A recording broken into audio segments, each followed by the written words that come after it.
શું ખરેખર પાટીદાર સમાજમાં બે ફાંટા છે? શું પાટીદાર સમાજમાં ખરેખર બધાને નેતા બનવું છે? ઘરે ઘરે નેતા છે? આ સવાલ અમે એટલા માટે કરી રહ્યા છીએ કારણ કે લાંબા સમયથી પાટીદાર સમાજ અને એ જે અત્યારે સુરતના અંત્રોલીમાં જે ખોડલધામ બનવા જઈ રહ્યું છે પછી હરેકને સવાલ થઈ રહ્યો છે કારણ કે બે ખોડલધામની વાત, બધાને નેતા બનવું છે, આવા હરેક વખત સવાલ ઊભા થયા. હવે આ જ સવાલનો જવાબ છે ક્યાંક અનાર પટેલ દ્વારા આપવામાં આવ્યો છે. સરદાર વલ્લભભાઈ પટેલની પ્રતિમાનું અનાવરણ બનાસકાંઠા જિલ્લાની અંદર હતું અને ત્યાં પાટીદાર સમાજને ટકોર કરી છે અને કહી દીધું છે કે ભાગલા પાડવાનું રહેવા દેજો. નમસ્કાર, આપ જોઈ રહ્યા છો નિર્ભય ન્યૂઝ અને હું છું આપની સાથે રિધિ. પાટીદાર સમાજના તમામ લોકો બોલવામાં થોડા કડવા છે, મીઠું બોલતા શીખજો, આવી સીધી જ ટકોર કરી દેવામાં આવી છે અનાર પટેલ દ્વારા અને તમામ પાટીદાર સમાજના લોકોને કહી દીધું છે કે ભાગલા પાડો અને રાજ કરોની નીતિ તો અંગ્રેજોની છે, આપણામાં ક્યાંથી આવી? જો અત્યારે સરદાર વલ્લભભાઈ પટેલે 562 રજવાડા એક કરવા હોત તો એમનાથી પણ શક્ય ન બન્યું હોત કારણ કે હવે ઘરે ઘરે નેતા છે, ઘરે ઘરે તમામને નેતા બનવું છે. આ સાથે જ એક ટકોર એ પણ કરવામાં આવી છે કે આપણને આપણા દીકરા કેમ વહાલા લાગે છે? જ્યારે આપણા સમાજની દીકરી કોઈ બીજા સમાજમાં જઈને લગ્ન કરે છે તો હંમેશા દીકરી ઉપર જ કેમ ટીકા થાય છે? ક્યારેક આપણા દીકરાને પણ પૂછજો, કામ ધંધો કરે છે નહીં કરતો હોય તો એમને પણ સમજાવો, દારૂ પીને આવે છે તો ઘરની બહાર કાઢી મૂકો. ક્યારેક દીકરા ઉપર પણ સવાલ કરજો. જો આપણા દીકરા સક્ષમ નથી તો જ આપણા સમાજની દીકરીઓ બીજા સમાજમાં લગ્ન કરે છે. સૌથી પહેલા અનાર પટેલને સાંભળીએ કે તેમણે શું કહ્યું છે. સંગઠન અધ્યક્ષ તરીકે બી વાત કરીશ કે આપણા લેવા પટેલ માટે એટલું ચોક્કસ કહેવાય કે આખા ગુજરાતમાં કોઈ મોટી સંસ્થા જો લેવા પટેલને રિપ્રેઝન્ટ કરતી હોય તો એ ખોડલધામ. આપણે ઉત્તર ગુજરાતમાં કદાચ ઓછું સંગઠન છે પણ તમે જ્યારે કાઠિયાવાડ જાઓ ત્યારે આપણને ખબર પડે કે ત્યાં ઘણું બધું સંગઠન છે. એટલે સંગઠનની વાત હું એટલા માટે કરું છું કારણ કે સરદાર પાસેથી કંઈ બી શીખવું હોય તો સૌથી પહેલું તો સંગઠન જ શીખવું પડે.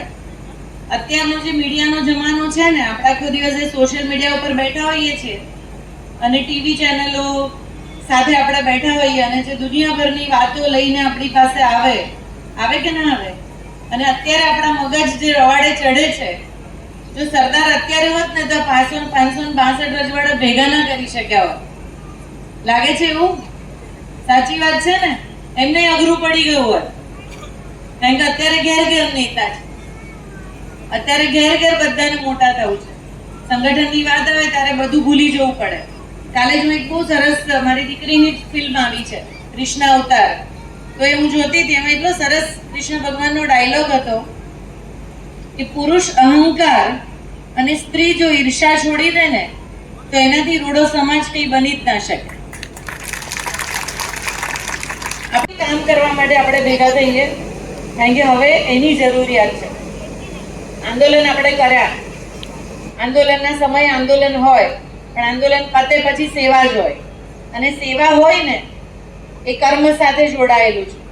આજે કીધા વગર જે બી કામ કરીએ ને એ જ ઉપરવાળા સુધી જશે, ત્યાં સુધી નથી જવાનું. એટલે બને એટલું સરસ સંગઠન કરો, સંગઠન થશે તો તમને બી કામ કરવાની બહુ મજા આવશે, અહીંયા રહેવાની બહુ મજા આવશે. અને ગઢ ગામ જો દત્તક લેવું હોય અને અહીંયા સરપંચ નથી, હું પહેલા જ પૂછ્યું કે સરપંચ ક્યાં છે? સરપંચ નથી. અને બહેનોને હું ખાસ એટલું કહીશ, બહેનો આપણા હાથમાં આપણું ઘર પણ છે, આપણો સમાજ પણ છે. હું તો એટલું ચોક્કસ કહીશ કે આપણા ઘરમાં કોઈ બી ભાઈ જો દારૂ પીને આવતો હોય ને તો બહાર કાઢો. આપણે પંપાળીશું ને તો સમાજ બગડશે, આપણે નહીં પંપાળીએ ને તો આગળ કશું આગળ વધવાનું નથી. આજે તમારે ઘરમાં જે વસ્તુ બને છે, હું તો દીકરીઓને એટલું ચોક્કસ કહીશ કે આપણા માટે કેમ સલાહ આવે? આપણા જ માટે સલાહ આવે. તો આ દીકરી બીજા સમાજમાં ક્યારે જતી હશે? જ્યારે તમારા આપણા સમાજના છોકરાઓમાં એ સક્ષમતા નહીં હોય ત્યારે. હું તો ઊંધું કહું છું. લો, આપણો છોકરો દારૂ પીતો મળે, આપણો છોકરો રખડતો મળે, આપણો છોકરો કામ કરતો ના મળે ત્યારે દીકરી કોઈ બીજા સમાજના છોકરા જોડે જતી હશે. એવું કેમ આપણે નથી માનતા? એ કેમ અંદરથી નથી આવતું? દરેક વખતે દીકરીઓને સલાહ કેમ? હું બહેન છું એટલે નથી કહેતી, સમાજ બે પૈડા સરખા હોય ને એની સાથે ચાલે છે. એટલે હું બહેનોને ખાસ કહીશ, તમે બહુ મોટી સંખ્યામાં આજે અહીંયા છો અને બહેનોને ખાસ કહીશ, બહેનો આપણે જો ચલાવ્યું ને તો સમાજ બધું જ ચલાવશે. આપણે ના ચલાવ્યું તો આગળ કંઈ નહીં ચલાવે. અમે બી બહાર ફરીએ છીએ, શું અમને તકલીફ નહીં પડતી હોય કામ કરવામાં? અમે બહાર નીકળ્યા છે તો શું અમારા ઘરના લોકો ભૂખ્યા રહેતા હશે? અમે બહાર નીકળીએ છીએ, શું અમારા છોકરાઓને સંસ્કાર નહીં મળતા હોય? પણ અમે મિશન લીધું કે સમાજ માટે, દેશ માટે કંઈક કરવું છે. એટલે બહેનોને ખાસ વિનંતી કે આપણું સંગઠન બહુ સ્ટ્રોંગ કરો કે જેનાથી આપણે સરસ કામ કરીએ અને આપણે ઉદાહરણીય બનીએ, આપણને જોઈને ભાઈઓ કામ કરે. એવું તો આ દીકરી બીજા સમાજમાં ક્યારે જતી હશે? જ્યારે તમારા આપણા સમાજના છોકરાઓમાં એ સક્ષમતા નહીં હોય ત્યારે. હું તો ઊંધું કહું છું. લો, આપણો છોકરો દારૂ પીતો મળે, આપણો છોકરો રખડતો મળે, આપણો છોકરો કામ કરતો ના મળે, ત્યારે દીકરી કોઈ બીજા સમાજના છોકરા જોડે જતી હશે. એવું કેમ આપણે નથી માનતા? એ કેમ અંદરથી નથી આવતું? દરેક વખતે દીકરીઓને સલાહ કેમ? હું બહેન છું એટલે નથી કહેતી, પણ સમાજ બે પૈડા સરખા હોય ને એની સાથે ચાલે છે. એટલે હું બહેનોને ખાસ કહીશ, બહુ મોટી સંખ્યામાં આજે અહીંયા છો, અને બહેનોને ખાસ કહીશ, બહેનો, આપણે જો ચલાવ્યું ને તો સમાજ બધું જ ચલાવશે. આપણે ના ચલાવ્યું તો આગળ કંઈ નહીં ચલાવે. અમે બી બહાર ફરીએ છીએ, શું અમને તકલીફ નહીં પડતી હોય કામ કરવામાં? અમે બહાર નીકળ્યા છે તો શું અમારા ઘરના લોકો ભૂખ્યા રહેતા હશે? અમે બહાર નીકળીએ છીએ, શું અમારા છોકરાઓને સંસ્કાર નહીં મળતા હોય? પણ અમે મિશન લીધું કે સમાજ માટે, દેશ માટે કંઈક કરવું છે. એટલે બહેનોને ખાસ વિનંતી કે આપણું સંગઠન બહુ સ્ટ્રોંગ કરો કે જેનાથી આપણે સરસ કામ કરીએ અને આપણે ઉદાહરણીય બનીએ, આપણને જોઈને ભાઈઓ કામ કરે. એવું બોલાયું હોય તો મને માફ કરશો, પણ હું એટલું કહીશ કે ખમીર જે અંદર આપણું પડેલું છે ને, એને જગાડો ફક્ત સેવા માટે. અને એવી સેવા કરીએ આપણે જેને આપણી જરૂર છે. ગરીબને આપણી જરૂર છે, કોઈ નીચી જ્ઞાતિને આપણી જરૂર છે, કોઈને બી આપણી જરૂર છે. આપણે એના માટે ઊભા રહીએ, એ જ આપણી ઓળખ હોવી જોઈએ. મેં મારી ઓળખ બનાવી છે, સેવા કરું છું એટલે આટલું કહેવાની હિંમત ધરાવું છું, કારણ કે આટલા વર્ષોથી કરીએ છીએ. અને અમારા ગામમાં તમને હું એકવાર પ્રવાસે લઈ જઈશ. અહીંયાથી કોઈને ઈચ્છા હશે, આખા ગુજરાતની બેસ્ટ લાઇબ્રેરી અમે અમારા ગામમાં બનાવી છે. અને એ લાઇબ્રેરીમાં ભણીને જે પહેલા જ વર્ષમાં 22 બાળકો અમારા ત્યાંથી પોલીસમાં ભરતી થયા. લાઇબ્રેરી શું ના કરી શકે? લાઇબ્રેરી શું બદલાવ ના કરી શકે? પુસ્તકોને પાછા લાવીએ, પાછી જૂની વસ્તુઓ, જૂના આપણા સંસ્કારો, સંસ્કૃતિને પાછા લાવીએ. નાના નાના તહેવારો એટલા સરસ ઉજવો કે આજના બાળકોને એવો સંસ્કાર મળે કે આ તહેવારો શેના માટે હતા. અને એ જ કામ સમાજનું છે. સમાજને એક રાખીએ, સાથે રહીએ. આગળ બધાએ, લાલજીભાઈએ બી, કિરીટભાઈએ બી ગઢ આવ્યા હતા હે ને, છેલ્લો જે કાર્યક્રમ હતો એ પછી પહેલી વાર આવ્યા. અમારા બંને ટીમ મેમ્બર જે ખોડલ ગામમાં અમારી સાથે છે, મિલનભાઈ અમારા, અને સમજો કે ગામની સંસ્કૃતિ શું? ગામની સંસ્કૃતિ ભેગા થઈને જીવે, એ ગામની સંસ્કૃતિ. તમે આટલા બધા લોકો બેઠા છો અને અમે સિટીવાળા ભેગું કરીને જીવીએ. પોતાનું પહેલું કરીએ, પછી બીજાનું. જ્યારે ગામમાં કેવું હોય, પહેલા બધાનું જુએ, એને ગામ કહેવાતું. અને ગામમાં જ આખો દેશ ચલાવતો. આજે અમે ગામડાઓમાં જઈએ છીએ, ગામડાઓ ખાલી છે. અમારું ગામ અહીંયા વિસનગરથી નજીક કડા છે, અને એ કડાનો અમે સર્વે કર્યો. અને હું 34 વર્ષથી સેવાના ફિલ્ડમાં છું. મીડિયા સિવાય ટિકિટ નથી આપી કોઈએ, એટલે તમને મમ્મીનું ટેક્સ 100% લાગે ને, કારણ કે રાજકારણના ફેમિલીમાંથી છીએ એટલે ટેગ લાગી જાય સ્વાભાવિક રીતે. પણ ગાંધી આશ્રમમાં બેસીને અમારું 34મું વર્ષ છે, જેની અંદર અમે 100થી વધારે ગામડાઓ દત્તક લીધા છે, એને ડેવલપ કર્યા છે. હજારો યુવાનો સાથે અમે બહુ અલગ અલગ પ્રકારની ટ્રેનિંગો, બહેનો સાથે ટ્રેનિંગો કરી છે, અને બહુ જ અલગ રીતે કામ કરીએ છીએ. જ્યાં ખરેખર જરૂર છે ત્યાં પહોંચવાની ક્ષમતા ઊભી કરવી, એમ માનીને ચાલીએ છીએ. અને સૌથી પહેલા હું રાયબરનું નામ દઈશ, કારણ કે દાતાશ્રીઓ વગર આપણે કોઈ સામાજિક કામ કરી શકતા નથી. એટલે સૌથી પહેલા દાતાશ્રીઓ માટે બી હું અલગ છે. એમાંથી સૌથી પહેલો સર્વે કાઢ્યો કે બિલો પોવર્ટી લાઈન, ગરીબી રેખા નીચે કેટલા ઘર છે. તો અમારા ત્યાંથી મારી પાસે 12નું લિસ્ટ આવ્યું કે 12 લોકો ગરીબી રેખા નીચે જીવે છે. હવે એ જે ગરીબી રેખા નીચે જીવે છે એનો બી સર્વે કર્યો, અને અમે જોયું કે એમાંથી 2 જ કુટુંબ એવા હતા કે જેને એજ્યુકેશન આપીએ તો 10-12 વર્ષે એ ઘર ઊભું થઈ જાય અને એ થોડું પૈસા કમાતું થઈ જાય. બાકીના ઘરમાં અમે જોયું કે કોઈને દીકરો નહોતો, બાળકો નહોતા, કોઈ મેન્ટલી વીક હતા, તો અમે ત્યાં નક્કી કર્યું, પપ્પાને કીધું, પપ્પાનું પેન્શન આવે, પપ્પા કે મારા પેન્શનમાંથી આપણે સેવા કરશું. એટલે ત્યાં ટિફિન સેવા ચાલુ કરી, બરાબર. અને એ ટિફિન સેવામાં ત્યાંની જે બહેનો હતી એ બહેનો રસોઈ બનાવે, એમને અમે પૈસા આપીએ અને એ લોકોના ઘરે ટિફિન જતું રહે. આ પ્રકારની સેવા ચાલુ થઈ.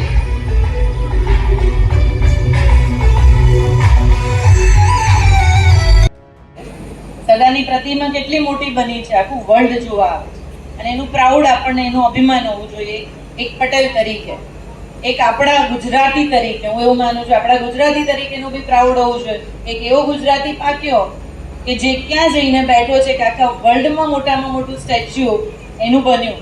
એટલે એ સ્ટેચર છે, એ સરદારને હૃદયમાં રાખીને જીવજો. કિરીટભાઈ બોલ્યા ત્યારે 100% આપણે જો ઇલેક્શન વખતે જો છૂટા પડતા હોઈએ ને તો આનું અનાવરણ કોઈ કામનું નથી. ઇલેક્શન વખતે આપણે છૂટા પડતા હોઈએ, આપણે સંકલન કરીને એક ઉમેદવાર ના જીતાડી શકતા હોઈએ કે એક સાથે જો જોડે ના રહી શકતા હોઈએ ને તો એ સરદારને આપણે હૃદયમાં નથી બેસાડ્યો. હંમેશા ભાગલા કરવા અને રાજ કરવું એ તો અંગ્રેજોની નીતિ રહી છે, એ આપણા દેશની નીતિ નથી રહી. તો એ રાજકારણમાંથી રાજનીતિ તરફ આપણે કેવી રીતે જઈએ?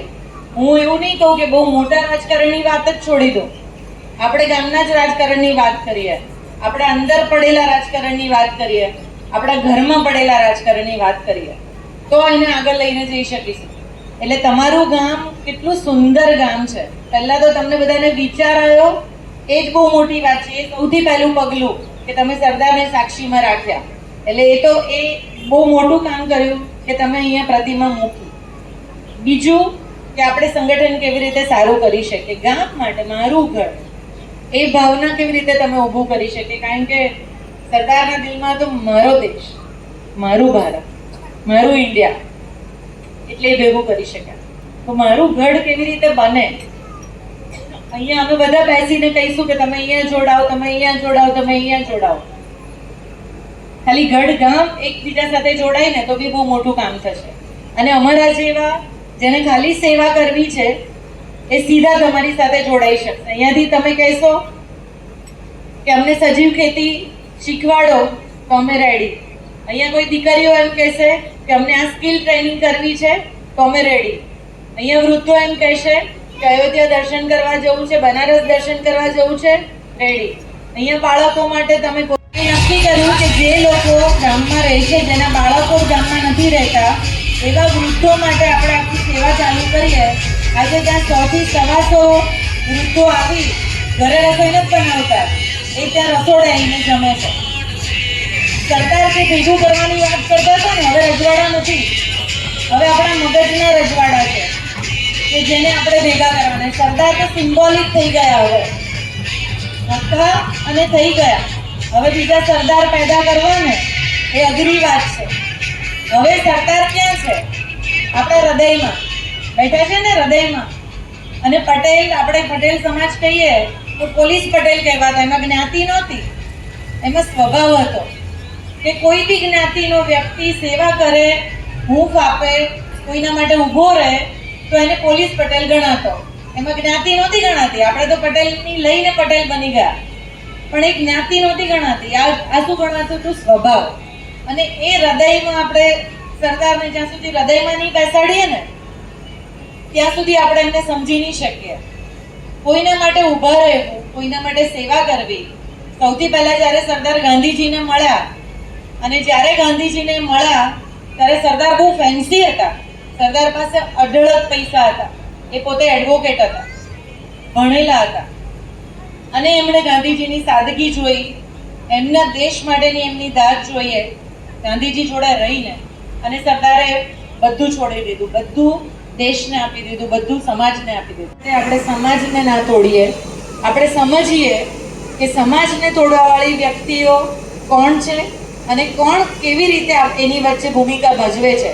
આપણે પટેલ છીએ ને, એટલે થોડા બોલવામાં કડવા, બોલવામાં થોડા રફ, ઘણીવાર વિવેક ચૂકી જઈએ કે આ બોલાય કે ના બોલાય. તો આ બધી નાની નાની વસ્તુઓ છે જે નવા જમાનામાં આપણને શીખવી પડશે. પ્રેમાળ થઈએ, પ્રેમથી વાત કરીએ ને, કોઈની બી સાથે વાત કરીએ. આ નાની નાની વસ્તુઓમાં બદલાવ આવશે ને, પહેલા સામે ઉભેલા સરદાર સૌથી વધારે ખુશ થશે, કારણ કે એને ગુણોને લેવાની વાત છે. પ્રતિમા તો ખાલી આપણને યાદ કરશે, પણ એની અંદર પડેલા ગુણો, એની અંદર પડેલું જે હૃદય છે ને, એ હૃદય આપણા સુધી પહોંચે એવી શુભકામના. નહીં, એનું કારણ શું? દરેક જણ પોતપોતાની અલગ અલગ વાત કરે. હું એવું માનું છું કે બહુ જ બધી સંસ્થાઓ હોવી જોઈએ, પણ એ સંસ્થા બહુ પ્યોરિટીથી કામ કરતી હોવી જોઈએ, હૃદયથી કામ કરતી હોવી જોઈએ. આપણે જે બી કામ કરીએ, સંગઠન અધ્યક્ષ તરીકે અમે જોડાયા અને અમે લોકો એક જ એવી લોકો સુધી પહેલા પહોંચીએ, એક ઘર સુધી પહોંચવાની ક્ષમતા ઊભી કરીએ પહેલા, જ્યાં સંગઠન નથી. અમે હમણાં વાત કરતા હતા કે તાલુકા અને ગામ, ઘણા બધા જિલ્લાઓ અમે ગામ અને વોર્ડમાંથી નીચે સોસાયટી એટલે સુધી જઈ અને બેસીને વાત કરી, અને જ્યાં સુધી વાત ના કરીએ ને ત્યાં સુધી નીચે તકલીફ શું છે નથી ખબર પડતી. હું તમને એક બીજી વાત કરીશ કે અમે અંકલેશ્વર ગયા હતા, અને અંકલેશ્વરમાં આપણા સમાજના ઘણા બધાની ફેક્ટરીઓ ત્યાં છે, અને ઘણા બધા એ ફેક્ટરીમાં HR સંભાળે છે. HR એટલે કે જે નોકરી આપતા હોય અને જે બધાની બાયોડેટા લેતા હોય એ મેઇન અધિકારી. અમે ત્યાં ગયા તો એ લોકો એટલું સરસ વોટ્સએપ ઉપર ગ્રુપ બનાવ્યા, સોશિયલ મીડિયાનો પોઝિટિવ ઉપયોગ. તો એમણે બહુ સરસ સોશિયલ મીડિયાનું ગ્રુપ બનાવ્યું. આખા ગુજરાતમાંથી, આપણા સમાજમાંથી કોઈ પણ દીકરો ભણ્યો તો એને જો અંકલેશ્વરમાં નોકરી જોઈતી હોય તો એનું પ્રોફાઇલ ત્યાં એના ઉપર જતું રહે, અને આપણામાંથી કોઈ ના કોઈ એને મદદ કરે, એને નોકરી અપાવવા માટે કે એને કોઈ તકલીફ હોય તો એના માટે ઊભું રહે. પાલનપુરના ગઢ ગામની અંદર જ્યારે સરદાર વલ્લભભાઈ પટેલની પ્રતિમાનું અનાવરણ કરવામાં આવ્યું અને એ જ પ્રસંગે અનાર પટેલે પાટીદાર સમાજને ટકોર કરી દીધી છે, અને તમામ પાટીદાર સમાજને એ પણ કહ્યું છે કે આપણી અંદર જે ભાગલા પાડે છે એમને ઓળખજો, એમનાથી ચેતજો, કારણ કે આપણું સંગઠન હંમેશા ગુજરાતમાં વખાણવા લાયક રહ્યું છે. સરદાર વલ્લભભાઈ પટેલે હંમેશા સંગઠનની વાત કરી છે, તો પછી આપણું સંગઠન કેમ તૂટી રહ્યું છે? અને અહીંયા ક્યાંક ટકોર છે એવું લાગે છે કે સુરત બાબતે પણ કરવામાં આવી હોય, કારણ કે ત્યાં 2 ખોડલધામ બનવાની વાત છે. હવે સ્વાભાવિક છે, આવવાની વાત આવે તો સ્વાભાવિક છે કે કોઈ પણ સમાજ હોય સીધી જ ટીકા ટિપ્પણી પાટીદાર સમાજ ઉપર કરવાનો છે કે 1 ખોડલધામથી તમારાથી ના થયું તો તમે 2 બનાવો છો, તમારામાં ફાંટા તો અહીંયા સામે આવી રહ્યા છે, તો તમે આ ફાંટાને કઈ રીતે દૂર કરશો? કારણ કે અવારનવાર નરેશ પટેલ પણ એક વાત એ કહેતા હોય છે કે સમાજનો કોઈ પણ વ્યક્તિ છે આગળ આવવા દેજો, કોઈ પંખ ખેંચવાનું એમનું કામ ના કરતા. પણ હવે જોવાનું છે કે કોણ ભાગલા પાડી રહ્યું છે, એ સમજવાનું, એ શોધવાનું કામ હવે કોણ કરશે. અનાર પટેલે જે પાટીદાર સમાજને ટકોર કરી છે તેમને લઈ આપ શું માનો છો? કમેન્ટ કરીને ચોક્કસથી જણાવજો. સાથે જ અમારી નિર્ભય ન્યૂઝ ચેનલને લાઇક, શેર અને સબસ્ક્રાઇબ કરવાનું ભૂલશો નહીં. નમસ્કાર.